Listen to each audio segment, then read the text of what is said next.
AHN news, خبر دنیا بھر سے۔ تلنگانہ کے گورنر ڈاکٹر تملسائی سوندراراجن نے راج بھون میں شرمدان پروگرام میں حصہ لیا۔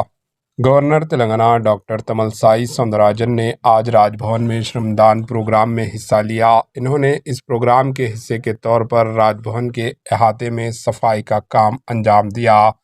انہوں نے اس پروگرام کی اہمیت کو اجاگر کرتے ہوئے تمام شہریوں پر زور دیا کہ وہ اس کاز میں حصہ لیں۔ انہوں نے کہا کہ ہم تمام کی یہ اجتماعی ذمہ داری ہے کہ وہ سرسبز و شاداب ملک بنائیں۔ گورنر نے اس خصوص میں وزیر اعظم نریندر مودی کے اہم مشن کی بھی ستائش کی۔ انہوں نے ماحول دوست نظام کی برقراری کے لیے راج بھون کے اقدامات کے سلسلے میں حلف دلایا۔ Bureau report, AHN news. AHN news کو لائک کریں، شیئر کریں اور سبسکرائب کرنا نہ بھولیں۔